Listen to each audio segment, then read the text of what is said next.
there's sort of a shift now and a split between the Western system and then the Eastern system. There's going to be a lot of shortages that folks would need to prepare for. You've taken on one of the world's biggest commodity producers, and you've essentially sanctioned them and essentially try to, quote unquote, cancel them in the language that we use today.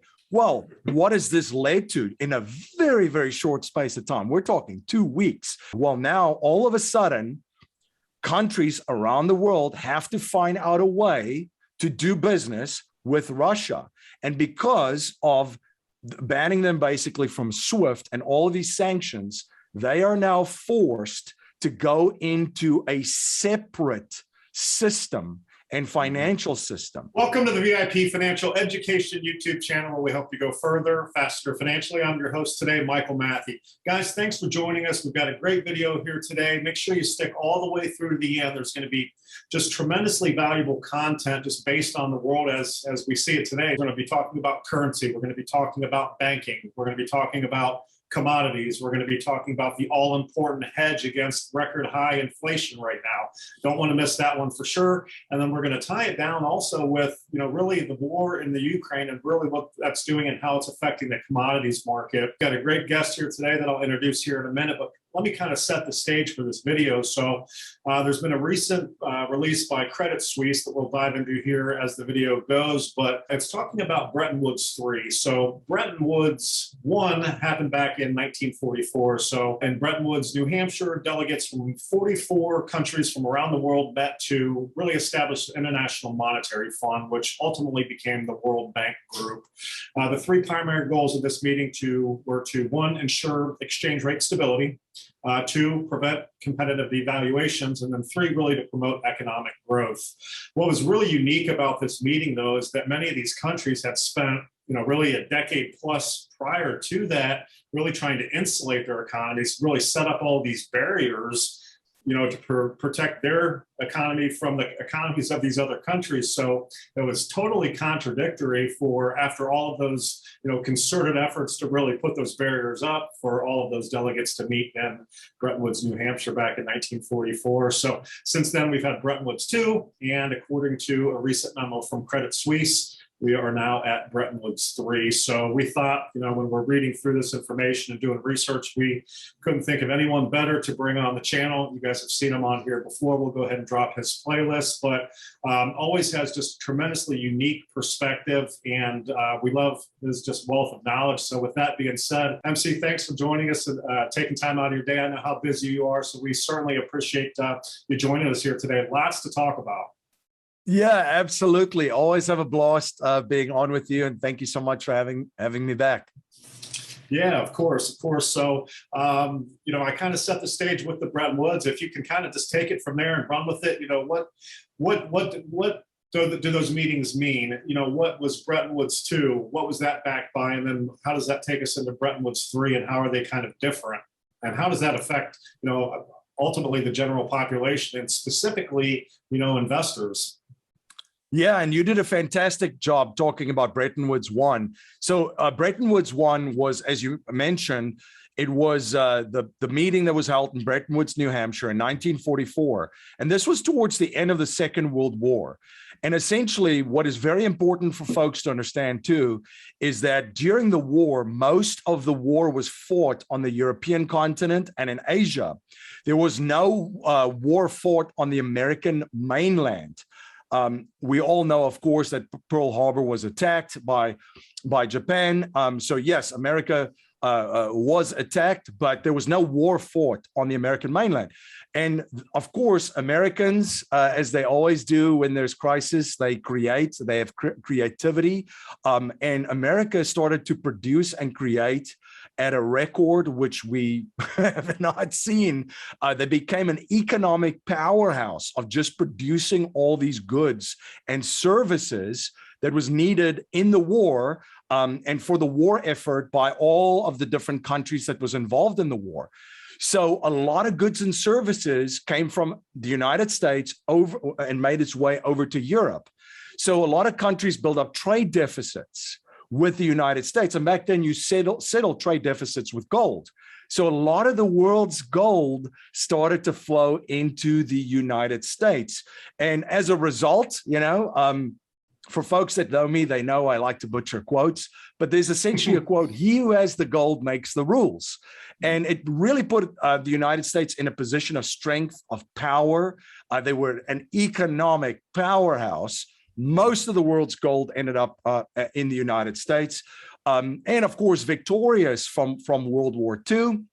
All of the other countries was essentially bombed to rubble, had massive amount of casualties, unlike the world has ever seen. And of course, then that led to America negotiating this new monetary system from a position of strength and power, which ended up with them being the world's reserve currency. And at that stage, the US dollar became the world's reserve currency. It was there was a ratio between gold and dollars. I believe it was around $35 an ounce for gold versus the dollar at that stage. And what that meant was countries around the world could hold US dollars and then convert those dollars into gold. Now, right after World War II, the United States lost their way a little bit. As anyone does, as most successful countries do, they got involved in foreign entanglements, something which the founding fathers has always warned against. So wars in Korea, Southeast Asia, and of course, wars cost a lot of money,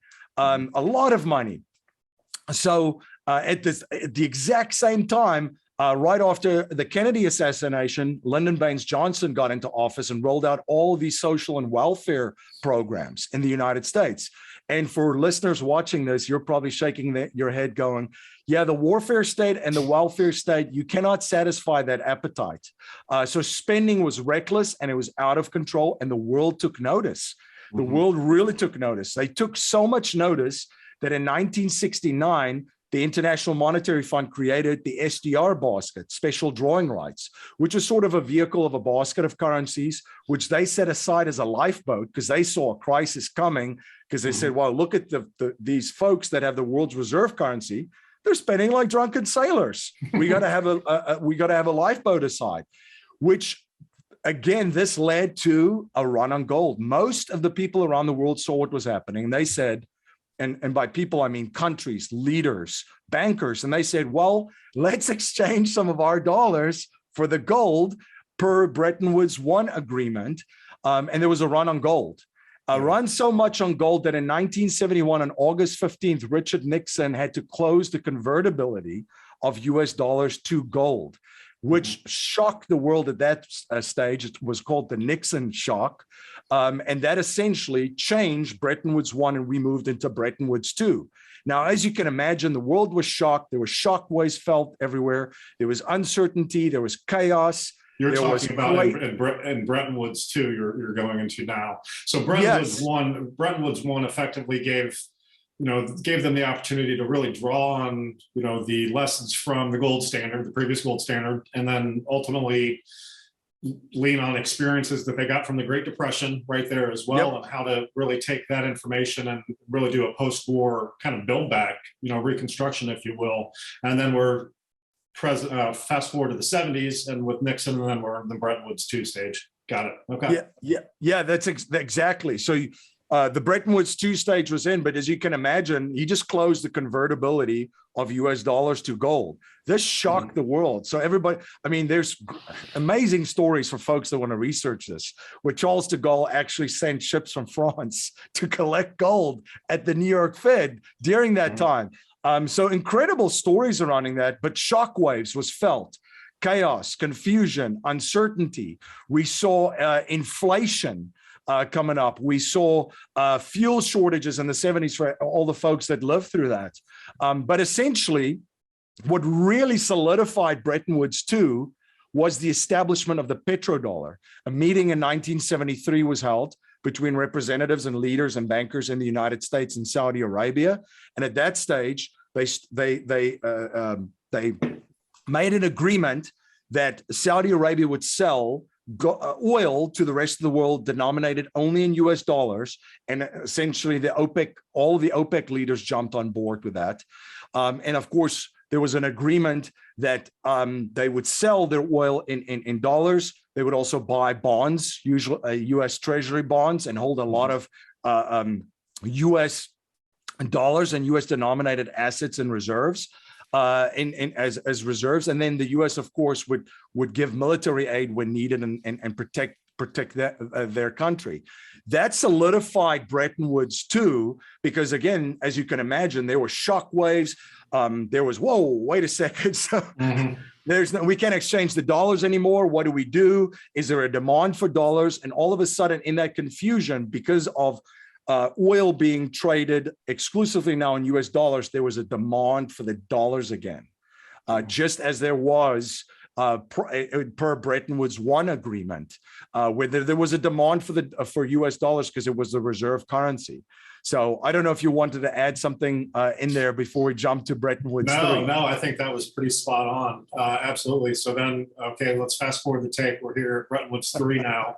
And, if you could talk about maybe in regards to Bretton Woods 2, the difference between inside and outside money also when referring to those. So what's the differentiation between those two, what that looked like between 2, and then fast forward the tape to 3? Absolutely. And that's a very great question. Essentially, in that article, there's 2 types of money that Zoltan Polzner shares in this document called Bretton Woods 3. And he's talked about this in other events too, but he talks about inside and outside money. So essentially what he refers to outside money is gold, silver, commodities. I guess you can these days make a case that Bitcoin might be outside money too. And then there was inside money. And essentially what inside money is vehicles or financial instruments where there's counterparty risk. So most folks that watch the show too know that money is essentially debt. So because of through the mechanism through which money is created. And for folks that want to really deep dive into that, just read The Creature from Jekyll Island, because we are essentially, since Bretton Woods 2, in a global debt-based monetary system. So for every dollar that's out there, it's owed to someone. So what that means is where it's an asset maybe of one party, it's a liability for another party. The same way with US bonds, which is essentially debt, and debt markets, biggest market on the planet. For every debt instrument, that shows up as an asset on someone's books or a liability. So a lot of counterparty risk on this inside money that he talks about. And there's a ton of examples I've just shared, currencies is one of them, debt. Think of a lot of financial products that are out there too. But essentially, there's always counterparty risk.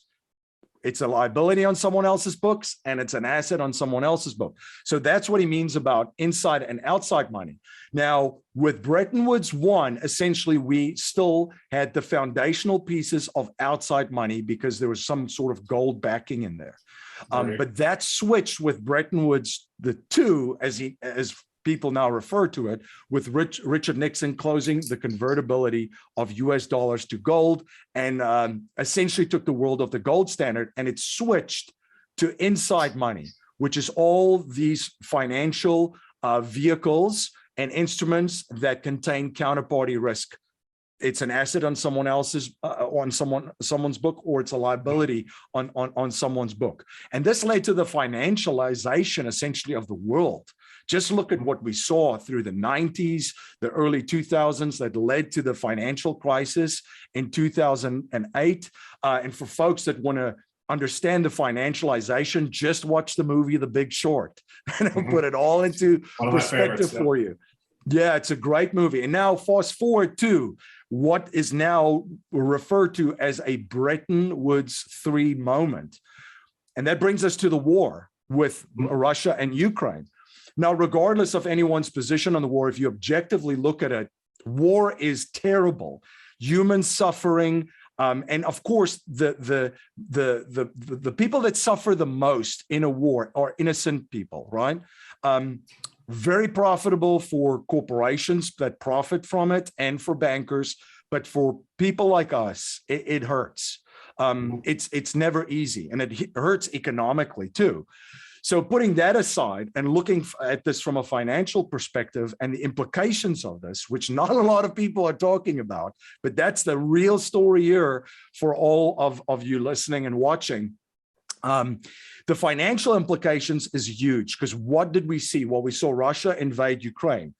So again, as I mentioned before, just take your viewpoint or your take on the war away and look objectively what's happening from a financial standpoint. Well, there were sanctions imposed by the West on Russia, severe sanctions. So sanctions that we haven't seen before. For example, foreign reserves to the tune of $300 billion was frozen by the United States and European allies. Mm-hmm. So to put that in perspective, and this was a moment of shock for a lot of folks that's starting to realize what happened, is there's a sovereign nation whose foreign reserves, which is in US dollars and a small portion in euros, was frozen and seized without due process. Again, regardless of what your take is on the war. This has huge implications and ramifications. The other thing that happened is SWIFT, which is a payment settlement system which the entire world operates on. Russia was kicked out of SWIFT. Now, most people will already know that watch this, there's already a separate payment system called SIPS between Russia and China, which they've already used. Another big, I would say, point to bring out is that Visa and MasterCard stopped doing business in Russia. Again, there's already another alternative for folks that are probably familiar with it called Union Pay. And then, of course, they went after the oligarchs, the Russian oligarchs, and about half of them, 20 of the biggest oligarchs, have felt some ramifications. Right. And of course, the average citizen, Russian citizen, that has absolutely nothing to do with any of this, had crypto accounts frozen and so forth. So basically right now, we're trying to figure out a way to have, severe sanctions against Russia, but balance that out with financial stability at the same time. I mean, when we're levying sanctions on, arguably the world's largest commodities producer, what is that going to be doing? What kind of shockwaves is that sending through the commodities market right now? That's a great question, and because that is the big central theme here. So essentially, you've taken on one of the world's biggest commodity producers, and you've essentially sanctioned them, and essentially try to quote unquote cancel them in the language that we use today. Well, what has this led to in a very, very short space of time? We're talking 2 weeks.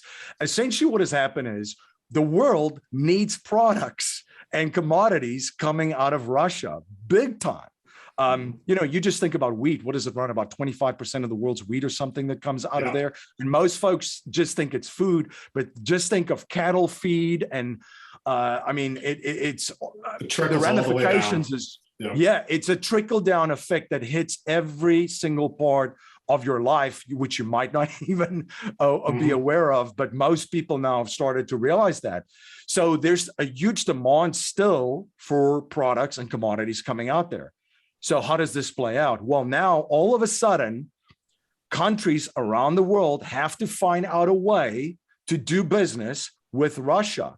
And because of banning them basically from SWIFT and all of these sanctions, they are now forced to go into a separate system and financial system.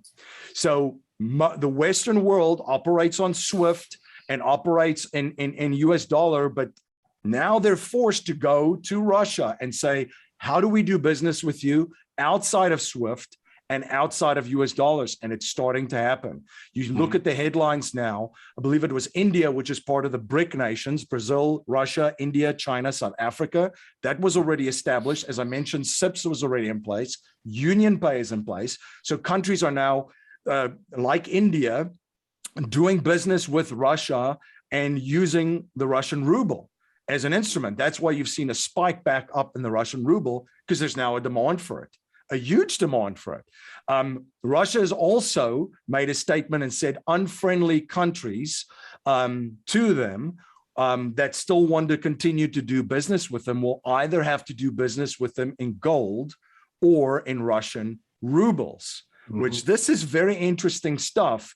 But big picture wise, you're seeing now capital flows going from west to east, and you're starting to see the economic power shifting. And of course, China is a huge trading partner with Russia. And between those two countries, the populations of those two countries, it's enormous if you look into it. So there's sort of a shift now and a split between the Western system and then the Eastern system. And then there's still countries that are neutral that are now starting to realize, well, maybe we'll use Bitcoin, such as El Salvador and a lot of Latin American countries that doesn't necessarily essentially want to pick sides right away and want to remain neutral. But from a commodity standpoint, there's going to be a lot of shortages that folks would need to prepare for. And when you have a holistic strategy, a wealth strategy for yourself, your family, your business, and your investments, you have to understand that these sanctions are going to hurt everyone. If you're in the United States, this will hurt you a lot. It's not just going to be the Russian folks living overseas there. And I've seen sanctions from a very young age. I grew up in a country that was sanctioned. So South Africa had severe international sanctions. We couldn't compete in international sports.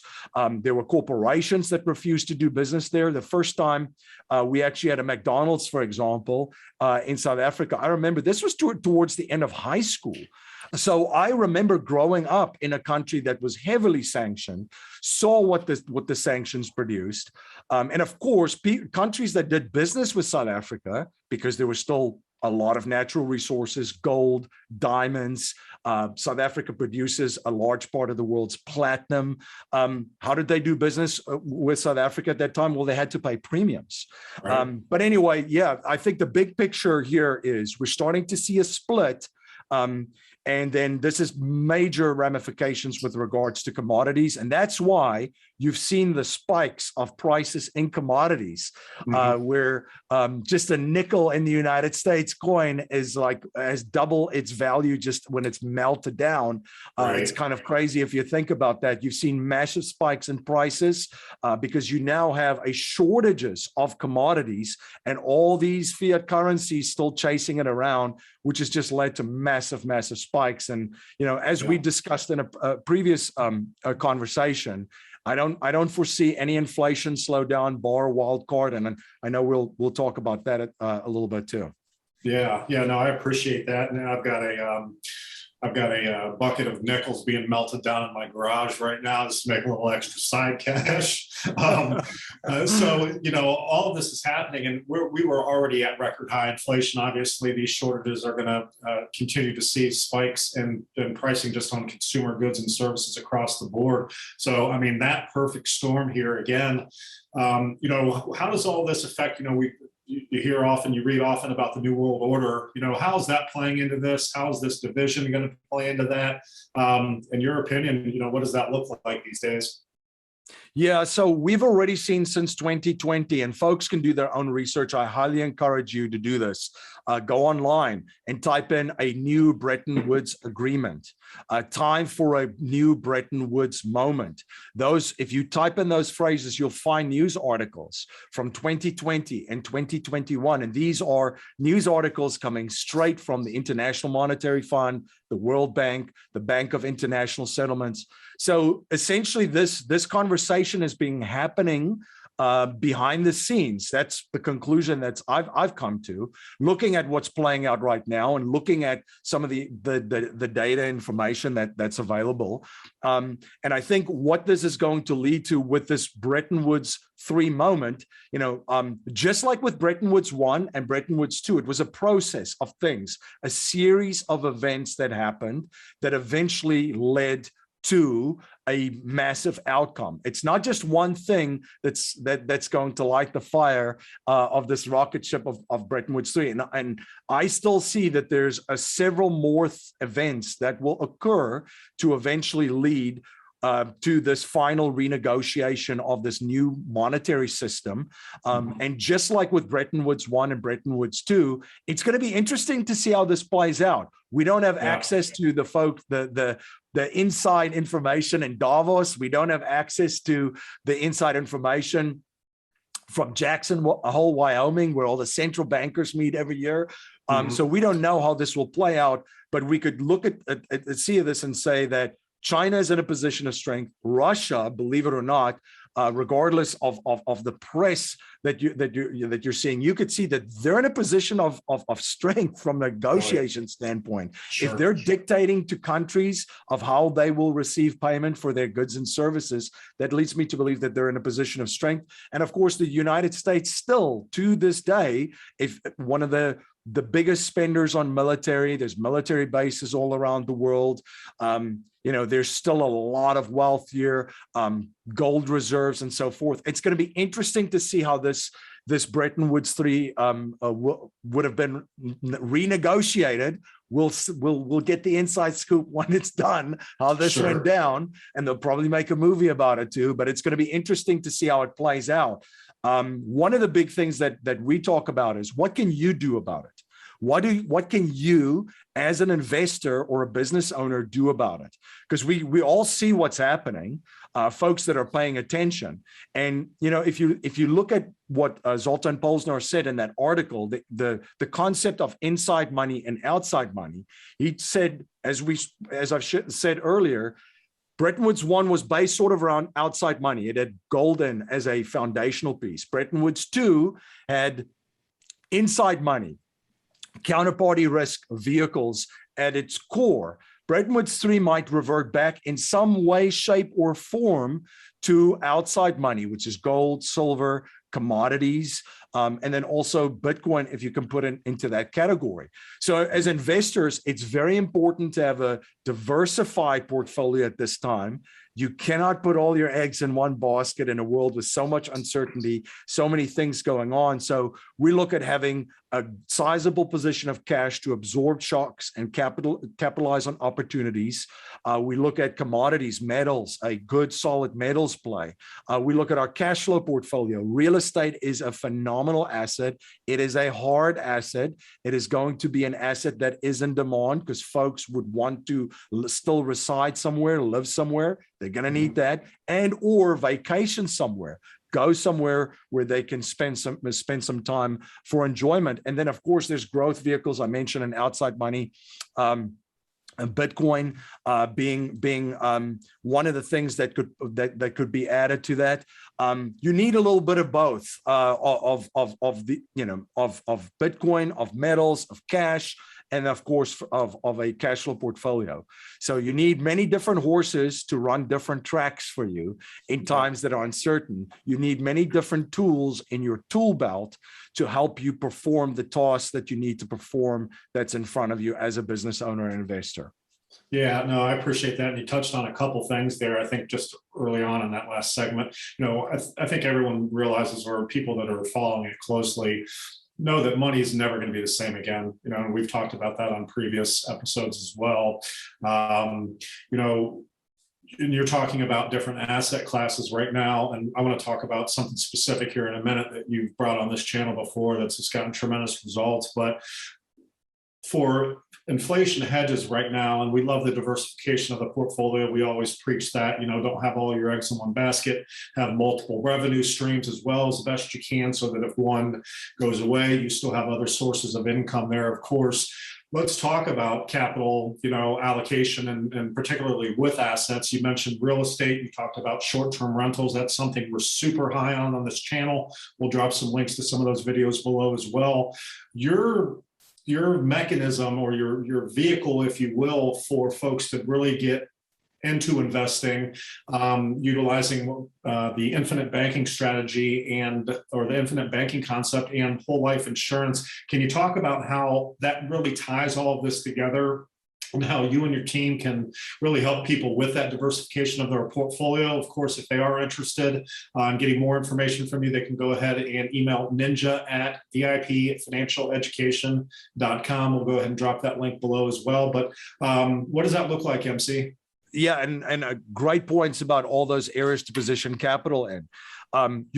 As part of a capital positioning strategy, we still recommend holding cash. Cash is a buffer in your strategy.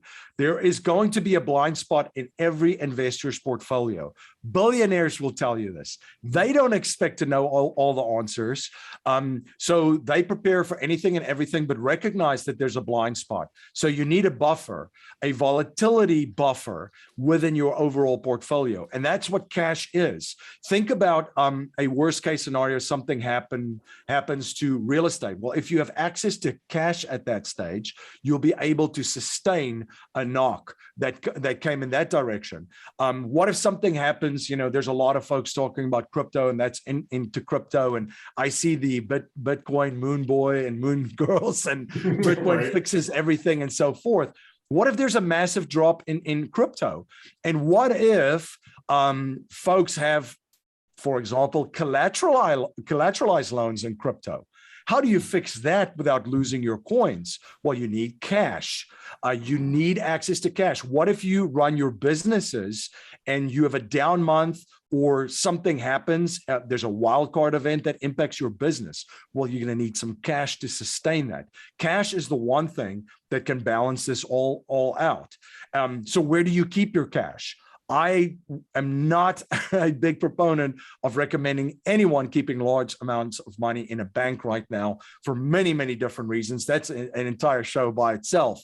Yes, So it certainly is. Yeah. yeah. So where do you keep your cash? One of the things that I mentioned earlier was the concept of counterparty risk. So when you look at counterparty risk, it is when you're putting your money with a custodian or an institution, there's a risk to that, because what if you cannot access your capital? What if that institution loses your cash, right?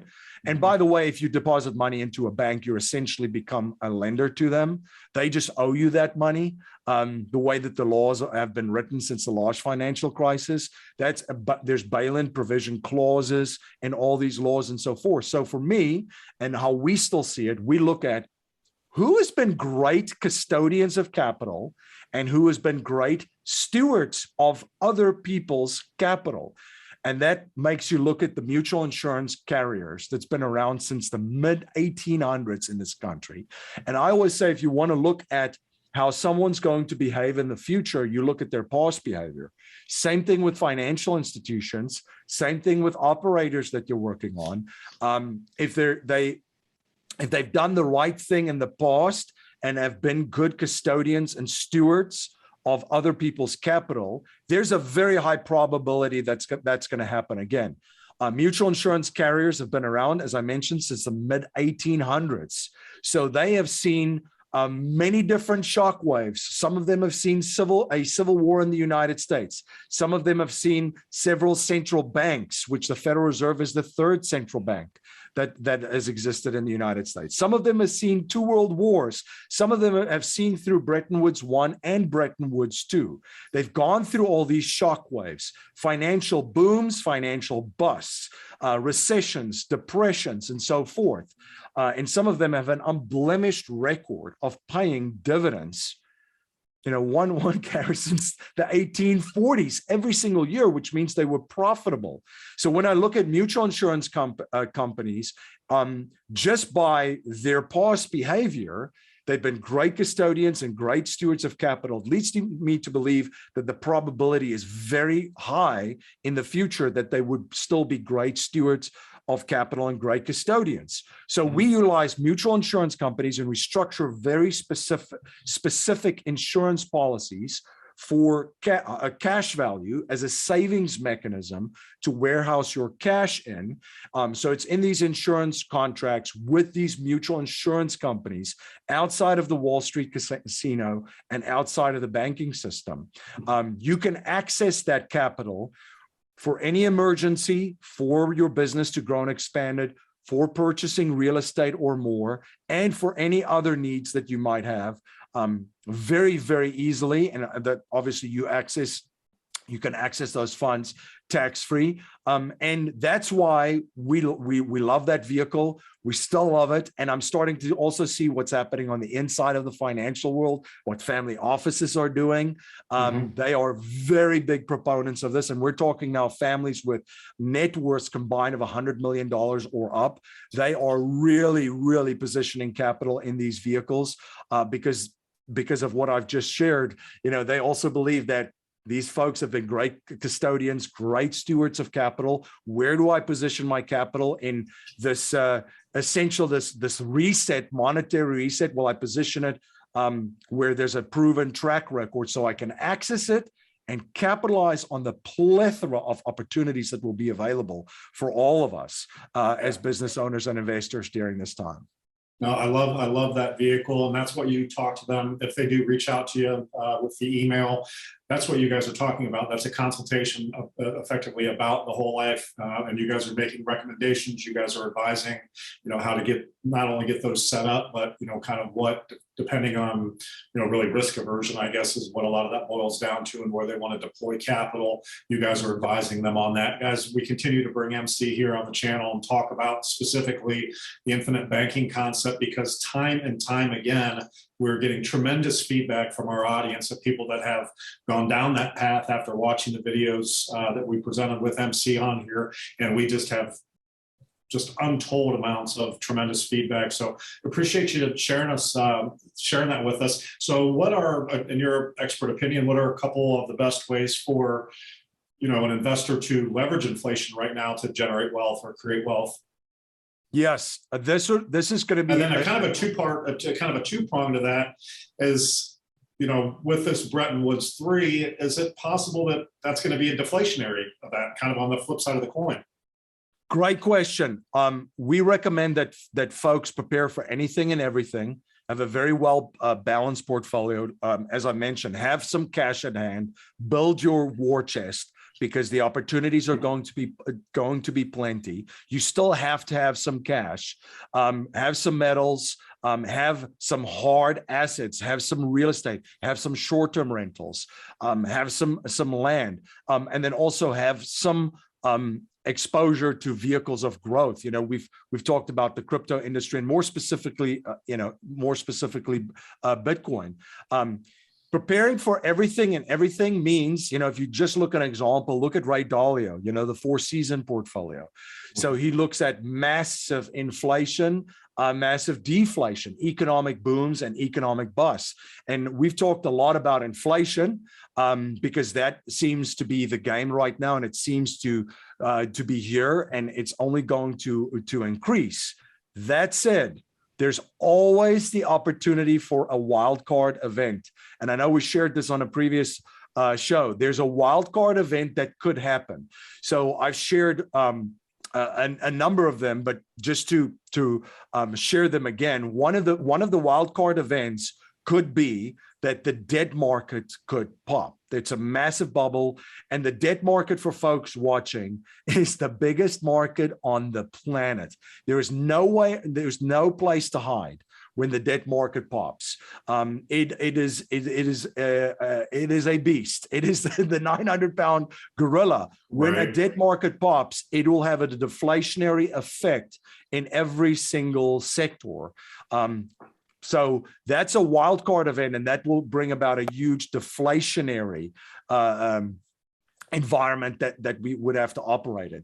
And then there's other things too, like we saw in the United States, critical infrastructure was attacked by hackers, right? And we had a power grid essentially go down in Texas. Now, something like that could happen all across the United States. That could have a massive deflationary impact. The internet, same thing. If that was supposed to be hacked, if the banking system, there was exercises that the IMF did with 10 countries. They did it last year, but essentially it simulated a cyber attack on the world financial system and on the banking system. So they ran several exercises for this. And I was looking at this, reading the article going, this doesn't give me warm and fuzzy feelings. Right. And something, if something like that, for example, would happen, that would have a huge deflationary, impact in the entire global economy. So for investors, yes, have a diversified portfolio, prepare for anything and everything. Hard assets is going to be your friend during this game, your best friend, especially during reset periods.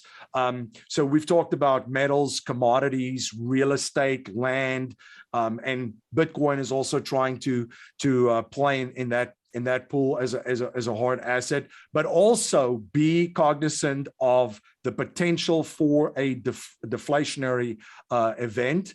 And if you have a very well-diversified portfolio, you're going to be able to absorb shocks that come from either a extreme inflationary event or an extreme deflationary event. Yeah, no, I love that. Basically insulating yourself. It doesn't matter really which way things go, up, down, left, right, when you're insulated like that, and particularly by having that diversification of your portfolio, you are safeguarded. There's no one that's life, is immune from curveballs, and there's so many crazy things going on out there right now. It's important for everyone to go out there and do their information. We love bringing experts here, like MC on the channel, because you are so well-rounded. And one of the things that as investors we really need to do is stay ahead of the curve. So right now there's, it's all this kind of doom and gloom news that's out there right now. But guys, that's when you can capitalize. If you know what to look for, you know what's going on, you see the trends before everyone else does. That's when wealth is created. You have to know what you're doing. You have to be educated, whether it's, through some sort of coaching program, watching channels like ours to get educated, or doing it on your own. You just have to be ahead of that curve in order to really capitalize on it. MC, I would be remiss if I didn't pick your brain about real estate right now, which is my background. And we have tons of folks that are interested in real estate here on the channel. We're obviously seeing interest rates going up right now. It's pricing people.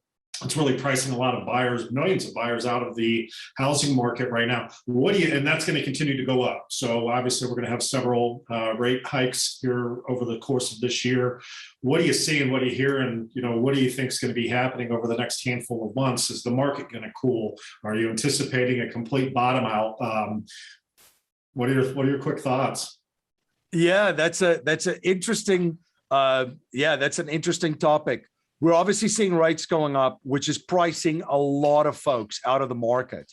So this might also lead to people holding on to homes and not selling their current residence and their current house to go and buy another one, because they probably locked it in at a very low rate. And if they're selling it now, well, they're going to have to buy a house at a higher price and with a higher interest rate. So a lot of folks that were thinking about selling is probably holding on. What do I think from a market standpoint, how this plays out?